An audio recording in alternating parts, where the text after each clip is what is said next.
I'm scared of trying, I'm scared it might end. I hate the feeling when you're out of love. In love, in love, in love. When you're out of love. In love, in love, in love. I just hope you, I just hope you, I just hope you feel what I feel.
Welcome back to The Give and Go. I'm your co-host Reynoso here with my boy Soltero. What's up, guys? Happy Sunday, guys. If you guys are having a good Sunday, give us a thumbs up on the stream right now. If you're enjoying yourself after these two sets of matches that we just saw, give us a thumbs up. It's a beautiful Sunday. The sun is out here in Austin, Texas, and we got to enjoy some wonderful knockout football.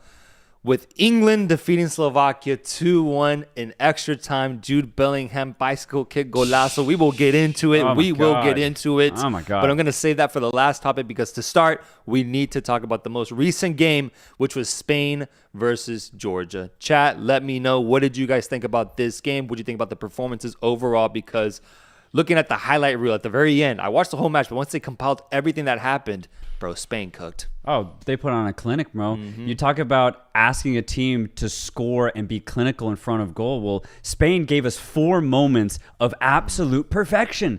Every single goal was pinpoint, a game of inches, and Spain got it right on the mark 4 times. Yeah. The goals were gorgeous today from Spain. And honestly, in that first half, Georgia were defending so well. That back five was so organized that's what it took. It took 2 beautiful moments of absolute perfection. One across from Lamine Yamal, and the other a beautiful pinpoint shot from Rodri. So Spain today, well, you know, just what a match, what a performance. What a performance, because that Rodri goal was the first one that tied the game up. An amazing placement on it. Nico Williams getting an assist, and before that, Pedri having a beautiful ball over to get it to Nico Williams, who had himself a day as well. Rodri finishes it off. Beautiful placement on the shot. Beautiful accuracy. The dude is ridiculous. And then Fabian Ruiz getting another goal in this tournament with a header through a wonderful ball from Lamine Yamal, which is starting to become his signature already at such a young age. That cross into the box from his left foot, it's already, I think it's the second goal that he scored, or second assist that he's had so far in this tournament, just like that. And we saw it at Barcelona as well. It's becoming his signature pass. He is ridiculously accurate on that ball, and Fabian Ruiz with beautiful movement to finish it off. And then after that, Georgia kind of just gave up. They really couldn't break Spain's defense ultimately, and we got a Nico Williams banger as well as a Dani Olmo technical beauty. Yeah, a beautiful goal from Olmo, that dirty touch to create separation, and then the perfect placement, and then Williams with just smashing it, roofing it into the back of the net. Spain completely took over in that second half, but I want to go back to Lamine Yamal because 2 really important assists so far in this tournament, and kind of both times he goes a little quiet, but his skill set is so high, his mentality is so much further than the 16 years of age would suggest. He can pop up at any moment, and he proved it once again that he's probably one of the more deadliest wingers in this tournament. And he's only 16 years. And I know I don't want to jinx it, but the cross today looked Messi-esque. It really did. That diagonal, popping it right over the defense and putting it right on his player's head. It's what Messi has done. It's what he's made a living out of for the last 20 years. And it's just that whip. The whip that he's able to get on that ball, it looks exactly like Messi. I'm looking at him, though, and the fact that he's 16 years old makes me wonder, like who taught him these things? Because there's only so much you can teach a guy growing up, especially in Spain. I'm sure they teach the game of football very well there, but a lot of it, bro, God-given talent.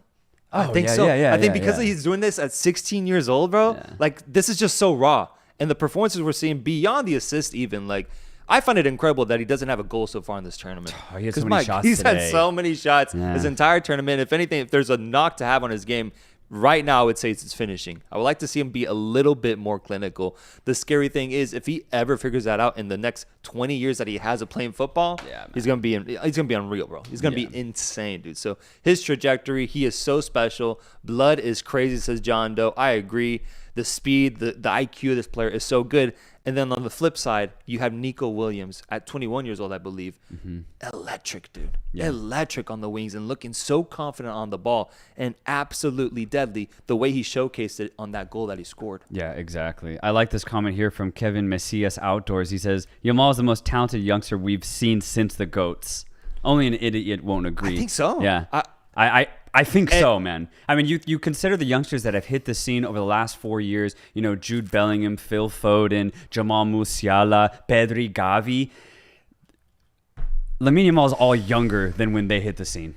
And he's already performing at probably the same level, and they were probably 2 years into it when they hit the scene. So what Lamine Yamal is doing, I agree. I don't think we've actually ever seen something like this. Here's a fun question. We'll do a poll here for the chat. Does Lamine Yamal win a Ballon d'Or? In his career, does Lamine Yamal win a Ballon d'Or? Is this a simple yes? Is this an easy yes? Or, is there a lot of talent right now with Jamal Musiala, Jude Bellingham, Florian Wirtz? Does he end up getting in as a Ballon d'Or contender? Let me know. Put an E right there, and then, that's perfect. Let's go for it. Does Lamine Yamal win a Ballon d'Or? Because the thing is, I mean, we saw something really interesting. I don't want to say it was similar because they're very different players, but Ansu Fati had a crazy rise with Barcelona. Got minutes with the national team, but never had the type of impact, I think, that Lamine Yamal is having right now. But then we saw Ansu Fati just completely fall off, man, and go through a really tough period in his career. My only fear with Yamal is kind of following into that same path, career path, that is sometimes unavoidable for some guys because of injuries or health. If health can be kind to Lamine Yamal, I think he's set to one day lift the Ballon d'Or, as the chat has right now at 80%. Yes, he will lift a Ballon d'Or. 20% saying no, so we got some Madrid fans in here. Overall, I think it's incredible that Lamine Yamal has been this good at this age, and I agree with you, man. One of the best we've seen. Yeah, and it's the reason why I keep bringing up the idea that he can go cold in games but then get hot all of a sudden. I think that's such an important attribute because most players his age are so hot and cold but for entire games. But he plays like any real professional. Sure, everyone has their hard moments during games, but within that same game, he finds moments to be impactful. That's so unlike most teenagers at the highest level. So he's playing like he's already 24, 25, and he has 8 more years to go until he reaches that age. Guys, let's do something even more fun here. Guess the year that he wins the Ballon d'Or, because this is going to work as a time capsule. This video, this live stream, people are going to look back on it 20 years from now. No, bro, you're good. You're good. Just let people say, what year does Lamine Yamal lift the Ballon d'Or? Type it in right now. What year does Lamine Yamal lift the Ballon d'Or? Because I want to go back and look at this video and be like, damn, Yero Santadez said 2028, and he was right. Or he never gets it. That'd be fun. Yeah. Yeah, Chris Vergara says 2027. These years are crazy. You could say 2040, and he could still have a shout. That's how fucking young he is, bro. It's ridiculous. Yeah. I'm seeing shouts for Bellingham. I think Bellingham will win one as well. I think the next generation in line, we have a good amount of contenders that are going to be flipping trophies back and forth. Mbappe, he's going to get one day, I think, too. So I like seeing it. Thank you for submitting your years. But overall, Spain wins 4-1. Let's talk about Georgia. Let's talk about Georgia. What an incredible, at the end of the day, despite the scoreline, they gave the absolute most, man. In this game and in this tournament, making it to the round 16 on their debut for the Euros. Incredible achievement by this Georgian side. A really happy moment for their fans and everybody involved. Honestly, hats off to Georgia, to the organization, to all the players. They gave their absolute hearts out, and it was a beauty to see them this tournament. Yeah, they did great. Take a bow, Georgia, because every single game has been super entertaining. Today, probably not for the reason you'd want if you're Georgian, but the first 30 minutes was truly captivating football. That's what Georgia has done this entire tournament, taking that early lead. And what a move it was with Kvaratskhelia doing a really nice shift on the left-hand side, switching it over to the right, and then a really deadly cross comes in, own goal from Lenormand. That's Georgia at their finest, just breaking in transition and doing it at such pace. They're so fun to watch, and it's brilliant when it works. So I thought Georgia gave us exactly what I wanted them to. They got a goal. They made Spain sweat, and ultimately it took two perfect shots from Spain to beat Georgia in that first half. And it's what we previewed. If Georgia had played any other team, man, I think this would have been a much, much tighter game. But Spain have proven to be the best team at the tournament so far. I think that's something, too. I think with this performance, Spain is number one in the power rankings if we were to do it that way. But for Georgia, looking at how I previewed them going into this tournament, I thought they would get last place in their group, bro. They not only overachieved, they did the absolute most. An A+ performance for them in the Euros, which I think is super positive now, because in the preview I mentioned that honestly the outlook for Georgia is not necessarily at this tournament, but towards 2026, man. Do you think there's a reality where Georgia ends up getting into the World Cup for 2026 after what we saw today at the Euros and then in this match? I think at the very least they've proved to themselves that they can play at the highest level. Why I get a little nervous, though, for Georgia is, can they really stay this consistent, right? It's one thing to play over the course of 2 weeks, 3 matches, 4 matches, and it's another thing to play over the course of a year playing 10 matches, You have to maintain the consistency. They at least know that over short bursts, they can play against anybody. So if they can elongate that effect and be consistent over an entire year, then I think Georgia can definitely consider themselves as being able to qualify for the World Cup. I wonder, can they really do it over a 10-game qualification period? Producer, can you do a poll? Does Georgia make it to the 2026 FIFA World Cup? Let me see what the folks in the chat think. For Georgia, my last question regarding them to you, Soltero, is where would you like to see improvement for them in these next 2 years? Where would you like to see them? We were talking during the game, man, imagine if they had another winger like Kvaratskhelia on the opposite side of the pitch. That would be so helpful for their offense. Is it in the offensive sector where they should seek improvement? Is it defensively, midfield? What's the area of most need? That's the thing, though, is can Georgia even get to the highest level like Spain? I just wish they would have played anybody else in the round of 16 so I could have gotten a really good gauge on this Georgian side, because the back line was perfect for 30 minutes and it took a crazy shot from Rodri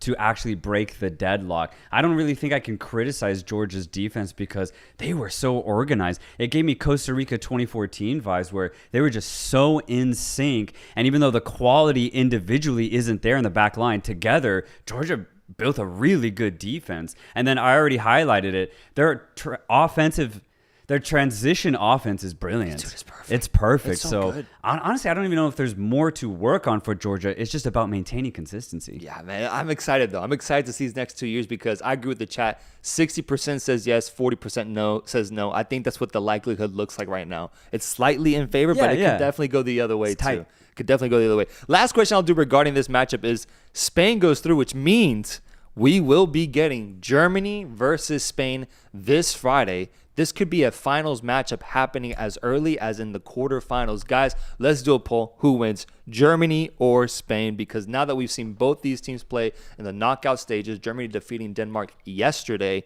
who do you have winning this game? What do you see as a result? Because Spain, I think, today looks so good. And going into this matchup, I'm actually going to predict Spain pulls off the victory here and defeats Germany. Where are you going? Yeah, Chris Vergara says a really good thing here. He says Germany versus Spain will be like Madrid against City in the UCL. Oh, the quarterfinal tie will decide who wins the whole thing. Damn. And I agree. I think the winner of this game will go on to win the entire thing. I'm going Germany. I'm going Germany. I just think the host magic will play a part in this. Germany looked like the second best team at this tournament. Spain are playing better football. I want to make that clear, but I'm going Germany. The home factor, bro. Yeah. You can't underestimate the home factor with the way the Germans have been showing out. That advantage is so big. I want to see if that has an impact on this Spanish team. This is going to be such a major test, though, because I agree. Whoever comes out of this game alive is going to have the confidence to win the entire thing, bro. Doesn't matter if they face off against France and England and Portugal. By then, I think they'll see those teams as a little bit weaker in comparison to a Spanish or German side. So I agree. I think the winner of this tournament, of this matchup, will go to the final, and they'll win it. If we're trying to be logical about it, obviously I'm going to still stick to my France prediction because I picked them before the tournament. I want to see if they can actually live up to their potential knockout stages, but I definitely get the logic behind that statement. The chat says Spain at 58%, Germany at 43%. That's tight. I think it's that tight. Yeah. I think it's that tight, and I think the Germany home advantage makes it 50-50, bro. 50-50. Yeah. This is gonna be such a fun game. I can't believe it's in the quarters, though, man. It's just crazy. Yeah, it's man. crazy. So unfortunate. So unfortunate, but Spain ends up going through, winning 4-1 today. Congratulations to Spain and any Spanish fans we might have in the chat. It's time we shift on over to England. Let's talk about England, because I'm already seeing the England comments right now. England is overrated. The expectations are higher than the level they are actually playing. Overrated as team and players, says Kevin. I mean, go off, folks. Go off. What did you think about England versus Slovakia with Jude Bellingham stepping up in the final play of regulation and scoring a ridiculous worldie of a goal, bicycle kick, game-tying goal to push England through into extra time? Ridiculous sentence I just said. Ridiculous narrative this guy is on, and he saves England and Gareth Southgate. I can't believe it. I still can't believe it. It was a minute away. Slovakia were a minute away, 5 minutes into stoppage time, from pulling off one of the biggest upsets in Euro history. And it was a nice flick from Mark Gahey to Jude Bellingham, who takes the moment fully. And I mean, who else was going to do it, bro? Who else? La Liga Player of the Year, just also won the Champions League in his first year with Madrid. Jude Bellingham was born for these type of moments. What a finish. What a moment. And, dude, this game got really emotional after he scored that goal, man. It got really emotional because for the entirety of that second half, England were pushing. They were trying everything that they could muster to get past that Slovakian defense, bro, but they couldn't do it. No, bro. They could not do it. And that's what it took, was a crazy bicycle kick moment from Jude fucking Bellingham. I just can't believe it. I just can't believe it. I can't process it. I can't believe it that this is how they salvaged their Euros hopes. I was just thinking about the media pressure, the reaction, 70, 60 minutes into this game, because for a while, for as much as England tried, dude, they just could not figure out that Slovakian defense, man. And everything beyond just, I think it was a Declan Rice shot hitting the post. There wasn't much in that second half. No. Cole Palmer comes on. Ivan Toney comes on as well. And I thought he was good in his appearance. And somehow, some way, England finds a way to get a result in this match, push it to extra time, and then it's Harry Kane scoring the game winner early in extra time to then see the result out. But I just still can't believe it, man, because like the narratives I was seeing, for example, with how poor England was playing up until that Jude Bellingham goal, I was really starting to think, bro, England fans were right. They were right. In the past tournaments, maybe they criticized them a little too hard, in my opinion, because England would go on to go to the semifinal or final. But in this tournament, up until that point, I was like, bro, they were actually right. Southgate deserves to be out. The way they're playing is completely underwhelming. Everything they've said, everything they've criticized is coming to fruition. But then finally, the star boy, Jude Bellingham, shows up, and he just completely flips the narrative. Wow, fuck. No, but that's so true, bro, because for 90 minutes, England had a terrible game. Even though they had, 80% possession in that second half, they could not get forward passes going. Like, they were so inaccurate today. Every pass to Phil Foden, every dribble drive from Bukayo Saka was off. Harry Kane's touches were heavy. Nothing was working. Kieran Trippier had a moment where he could have, at least put the ball on target, and he ends up skying it 200 feet into the air. Like, nothing was Kyle working. Walker, bro. Kyle Walker, my God. Nothing was working offensively for England for 90 minutes. So you could even still say this was not a good game from England. No, not at all. You can say Even that. Bellingham himself, bro. It's crazy. He saved his own performance because he was pretty ass too for the most of the game. Declan Rice, I thought, was shaky too. I thought just overall the entire team did not look good once again. And Slovakia, for as impressive it was that they went up 1-0 early on, with Schran scoring another goal in this tournament. I know, man. Shout out to him. Shout out Ivan Schranz, man. What a finish, too. Yeah. With how impressive it was that they went up, I felt like in those last 30 minutes, dude, they did everything to give England an opportunity to get back in this game. Because unlike Georgia, they pose zero counterattacking threat. Right. Oh, my God. The giveaways, dude. The giveaways were frustrating me so much because that's all Slovakia needed to do was just maintain possession, get on the ball more, and maybe take advantage of one of those counterattacking opportunities that England was giving them. Yeah. But, man, what I saw from the Slovakian team, definitely in that second half, was a little disappointing, which ultimately kept England in the game until they finally cracked. Yeah, exactly. And it's why I do feel a little bit bad for Slovakia, but yeah, they posed zero threat in that second half. So in a way, they, should have seen this coming because it was just constant England attack after England attack. It just was looking like Slovakia was going to pull off the upset, though, because they were so close. Let's look at the chat. What do we have? We got some super chats here. Let me see the super chats real quick. We have the Give and Go folks speaking up, saying, all the way down for me, please. All the way down right there. Taco says, Southgate definitely gave Blue Joe. Wait, what? Gave Blue Jude. What? Southgate probably saying he gave Jude a BJ after extending his job one more game. Jesus Christ. I mean, probably. Yeah, I mean, that's the greatest sign of gratitude right there. Well, here's the interesting thing now is, what if this was the moment that England needed? Obviously it shouldn't have taken this, but what if this is the moment that gets England emotionally charged up to actually show up, not in the 90th minute, but rather in the first minute in their next game against Switzerland? That's going to be a really fun game because England still have the quality. It's why I won't be surprised if they get to the semifinals here because they can pull this out of their asses. And England will keep a game tight. I don't really care who they're playing. They will keep it tight. And even if they're having a really bad game, England's always in it. But damn it, dude, they're so frustrating to watch, man. Oh, yeah, bro. Oh, it's so frustrating. That's the thing for us. For as good as their ability to keep games tight is, it's so frustrating and not easy on the eyes, especially knowing the quality of players that they have. Let's do a poll. How does England perform in the quarterfinals? England versus Switzerland. Who wins? Well, and dude, another thing that's super frustrating, I think a lot of people, would agree here is Bukayo Saka and Phil Foden are unrecognizable this tournament. They are just not even playing close to the level that they showed that they can play at this past Premier League season. They look like average wingers out there, man. And I think it's a big reason as to why this English offense isn't clicking. Bellingham, even though he was sloppy today and he's been sloppy this tournament, I will at least say he's trying. He's trying to be active. He's trying to combine, do little 1-2s and create space. But Foden and Saka are just dribbling into walls. They're not doing anything. And every pass is so inaccurate from this English offense. So for me, Southgate has to make wide changes now. No, 100%. The only changes he's made is in the midfield, and I agree with those changes. I thought Kobe was fine today. He needs to start the next match, but Foden and Saka, or at least one of them, needs to be on the bench in the next game, 100%, because they are just not performing. Palmer, not that he's done that much better, but he has been better. Yeah. So he needs to get the start. And honestly, put in Eberechi Eze too. Like, if you really want to make an impact and give energy to Kane and Bellingham, switch out the wings. You got even Anthony Gordon even. Maybe give him a shout too, man. I like that. I agree with you. I think the wingers need to go because Phil Foden, who was my boy this entire year, I think is taking a really strong hit in Reynoso Mountain, which also goes as the Ballon d'Or rankings, because what I've seen from him at the international level has been really disappointing. This is a different player, It's bro. a different player. This is I a don't different get it. player. The creativity, even the touches aren't there for him right now, bro. It's reminding me of what I'm seeing from Santi Jimenez for the national team. He puts on that national jersey and he's a completely different player. And that's the most frustrating part because it's Phil Foden, bro.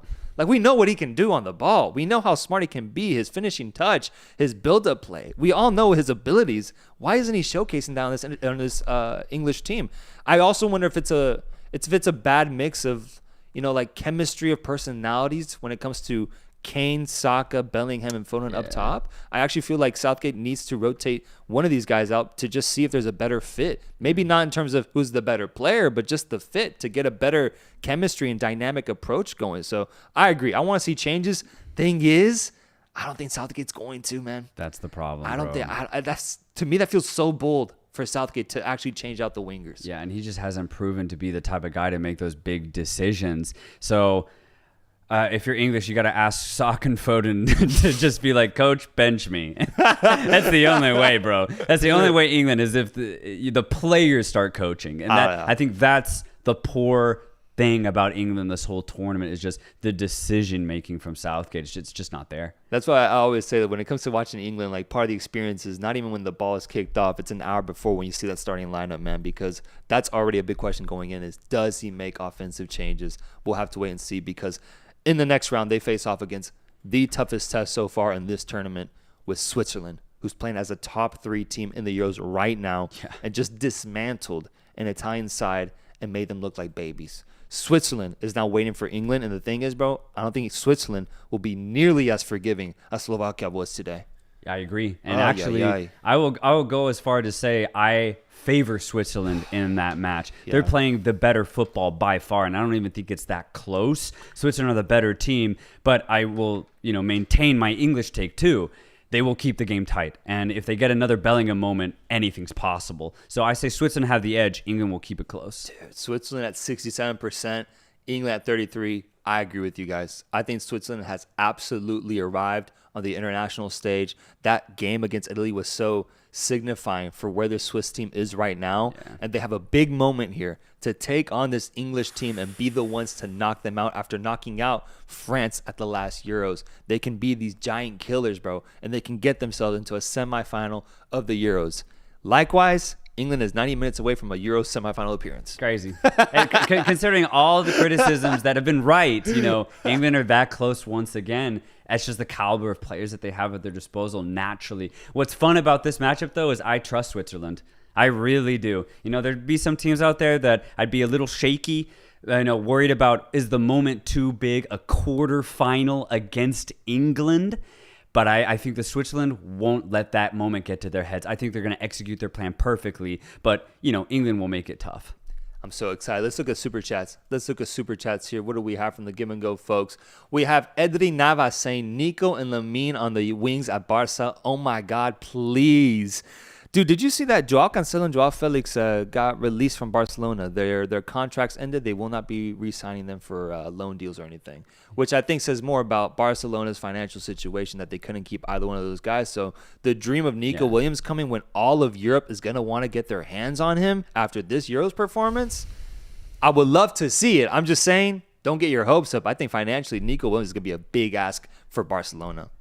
Barcelona they'll pull any lever that they can find to try and get Nico, though. And I think that's why you probably are a little confident if you're a Barca fan. Thing is, it would be perfect for the national team, because to have them just playing at developing that chemistry at the club level and then just translating it over, I think would be perfect for a national team. I'm just saying, it's going to be difficult. It is going to be difficult. I saw his release clause is like 55 million or something. Yeah. So there's some work to be done there. The Hitman says Yamal and Williams at Barcelona would challenge Real Madrid in this day and age. I think offensively for sure. Yeah. For sure. No, for sure. And Barcelona, these last 2 years, have developed a really good defense. So getting a guy like Nico would really complete their offense. Yeah. Damn, now I kind of want it to happen. Now I kind of want it to happen too. Yeah, that'd be dope. It actually makes the games competitive, bro. Luis Torres says, I get jealous of Euros teams like Spain being Mexican. Why can't they find some young kid like Yamal? ¿Dónde está nuestro Lamine Tamale?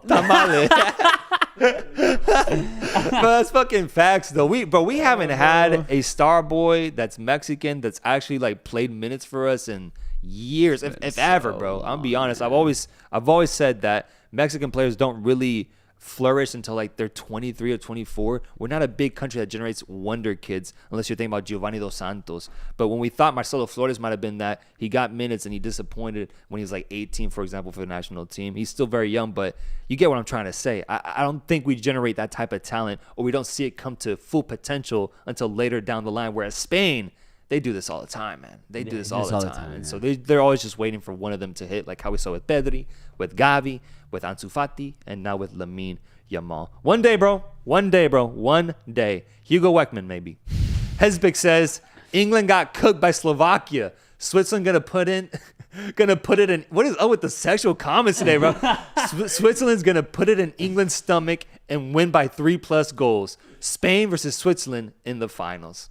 I mean, I like that That's narrative. ball knowledge. I really like that narrative. Switzerland are balling out right now. Yeah. I just hope that they can do the same thing against England. That's ball knowledge right there. Fun. Josh Uchizono says that was a Ballon d'Or moment. Speaking of Jude Bellingham's goal against Slovakia, that was, man. That was. It really was. I think ultimately people, voters, are going to forget about the poor performance we saw from him in those first 90 minutes and remember the moment, because you look back at Jude's entire season, it's been one riddled with just moments where he steps up, provides game winners for either Real Madrid or England, and that highlight reel is just going to look really good at the end of the calendar year. So I definitely do think that was a Ballon d'Or moment that definitely keeps him up there in contention for that trophy. It is crazy how Bellingham's game has developed in just 1 year, though, because he's foreshadowed moments like this entire season. He's a scorer now. You know, he's got 20 goals in La Liga this year. It's ridiculous. And Madrid didn't even buy him for goals, but he ended up being, basically their top goal scorer this season. It's nuts how quickly Bellingham has, become this type of goal scorer. So to get this goal, I mean, this is just storybook for Bellingham. It's insane. I think his ability to just crash the box has improved so much this year. Like, he can just read. He has that intuition, that striker's intuition now, which is, I don't know where he got that from, but he just got it. He just acquired it. Like, he bought it like a stat upgrade on EA FC or some bullshit, and now he just has it. So he definitely has improved in that area, and we're seeing it pay off in dividends. Let's do daily awards. And I'm excited about this because we had so many goals to pick from today. Let's do goal of the day with 8 total goals to pick from between these two matches, and we got some great nominees, from a Jude Bellingham bicycle kick to Nico Williams' beautiful finish to Fabian Ruiz header coming off of a beautiful Lamine Yamal assist. What's the goal of the day? Dani Olmo showing technicality on the ball. Rodri and his finish. What's the goal of the day? This is a fun one. I'm going to go Jude's. I just have to. I have to. Just the acrobatic nature of it. The fact that it was basically right at the death for England. He just saved England, the country, the entire nation of England. He saved them. So give me that goal. I gotta agree. I gotta agree. For as amazing as all those Spain goals and even Slovakia's goal, I'll give Slovakia's goal some credit too. It was a great goal. The narrative for England's was just so big, so massive, literally saving a country from what would have been a complete downfall. So I agree. I'm going Jude on this one. Performance of the day, though. Does Jude's goal earn him the performance of the day as well, or do we see a Spanish player step up in his place instead? Chat, let me know. Who gets the performance of the day? Fabian Ruiz had a goal and an assist today. Pedri was really good. Lamine Yamal, once again, showed out. Nico Williams. And then Jude Bellingham scoring a game winner. Yeah, or tying it, I'd be fine if people give it to a Spanish player today. I mean, you could pick Lamine Yamal, you could pick Williams, you could pick Rodri, you could pick Ruiz. I think they're all four, very worthy of today's performance of the day. Okay, so since you're giving us that consent, let's look at the chat. I need a Spanish player. I'm seeing Yamal or Nico. I'd love that. Man. Please. Can we do a quick poll? Yamal versus Nico. Who gets it? This will be fun. Yamal versus Nico. We're actually having a versus here for performance of the day. I want to see Yamal or Nico. We've never done this. NICO. Yamal or Nico. Let's go, chat. Let's go. Who gets it? Who gets it? Poll is going up right now. Who gets it? Yamal or Nico? Who gets the performance of the day? Okay, Nico is leading. Okay, Yamal's tying up. Yamal's at 55. Yamal's at 55. Nico's at 43. Let's get a few more votes in. Yamal's at 55. 55. Nico at 45. Nico at now 51. Nico at 51. 50-50. We're at 50-50. Oh my God. 50-50 off us. 80 votes. 50-50. Shit. Nico's got the edge. 53. Yamal's at 48. Nico at 42. Nico at 52. 104 votes. Nico at 53. Yamal at 47. I think it's going to be Nico. And I think I'm going to agree. I think Nico was sharper today. Tight as it could be, too, though. This is crazy. I think Nico was just slightly sharper today. Nico Bellic. I think Nico was sharper today. So I'm going to go Nico. What a pull there. What a pull. That was special. Yeah. Let's finish it off with game of the day. What was the game of the day? Was it Spain coming back, seeing Georgia score a goal to lift their country up for 30 minutes and then Spain going off? Or was it England salvaging their hopes in the final minute after Slovakia had gone up 1-0 to then go on and win it in extra time? What's the game of the day, Salts? I mean, I've had way more fun watching Spain play, and Georgia made it really interesting too. For the first 30 minutes, there was 5 goals total, so I think this one's easy. Like the Spain-Georgia game was way more entertaining. I told you, watching England play right now is like going fishing. It's not fun. No, dude, and low-key Slovakia too, bro. Like they got their goal, but and then they defended. But then just watching them defend, not create anything offensively afterwards. Yeah. Whereas Georgia at least tried. They tried. I'm going to go Spain. I'm going to go with Spain on this one, too. So we agree with this. Let's do match previews. But before we do that, let's look at some super chats because I see the Give and Go Facts fans talking. Let's see what you guys are saying. Christopher Molina says, Bellingham turned the switch. He pulled a Ronaldo. I mean, that's what we're talking about, bro. It's that Madrid aura you gain when you put on that beautiful Blanco jersey, I think. I think it really does change who you are as a person. I really do think it does, man. Eli's saying the U.S. are getting knocked out tomorrow. A quick Copa America comment. Anything you want to say regarding that? All I can say is I hope not. Thing is, bro, for once, I think I might actually root for the USA because I'd love to see the reaction in the chat after how brutal it was last time. If USA ends up beating Uruguay, I would love to see how the chat reacts. I have my predictions, but when it comes to rooting for a team, I might actually be on the American side this one time, man, for the sake of the chat. Josh Uchizono says, the only reason why I give Spain an edge over Germany is purely because of their ability to finish their chances. I trust Spain more. Great comment. That's the perfect analysis as to why I think Spain are the better team. It's their clinical ability. They're ridiculously good in front of goal. But I'm still going Germany because of the host factor. And they're also playing almost as good football. So I think it's going to be as even as it gets. I'm going Spain, folks. Let's do match previews for tomorrow. We have 2 bangers. The first one being France versus Belgium. France versus Belgium. This is a good one. This is my Euros pick right here, going up against a Belgium side who has honestly disappointed when it comes to group stage results. No draw in this one because it's a knockout game. France versus Belgium. Who do you guys have? Because I mentioned to Soltero last time, when it comes to this game, one team has to step up. One team has to find their form. Both teams being questionable in the group stage. Who ends up winning this game? I'm going France. Who are you going with? Yeah, I'm going France too. Belgium are like the opposite of Spain right now. They can't finish. They get so many opportunities, but they're wasteful in front of goal. France have proven to be very good defensively this tournament, and then you still have players like Griezmann and Mbappe who haven't been great, but can still, pop off at any moment. So I'm going France. France, and it looks like the chat agrees. 84% France. Belgium 17%. Chris Vergara says, resident sleeper, bro. France will win 1-0. Yeah, Belgium is just not good, says the hitman. France just because of the turtles, says Emiliano Garcia. Don't trust Belgium. Belgium been on fraud alert for way too long since Enrique Rios. These are all facts. Exactly. I agree. I'm going France, and I would be surprised if Belgium pulls off a result here. I really would. Agreed. Next match is Portugal.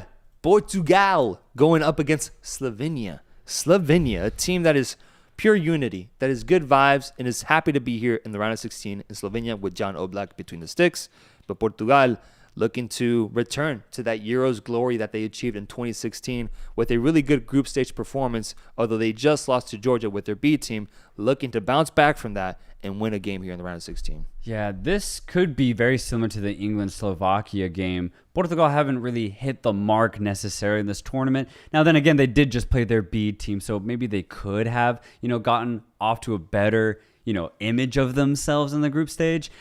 Portugal have the better team, right? And so I think logically you just have to go Portugal here. But there's got to be one upset, right? Somewhere? Yeah. Somewhere? Yeah. I think Slovenia have what it takes to pull it off. The Romania game, though, that's the upset. That's the upset. This is a favorite one. Yeah. Okay. Yeah. You could go with that. Yeah? Yeah, sure.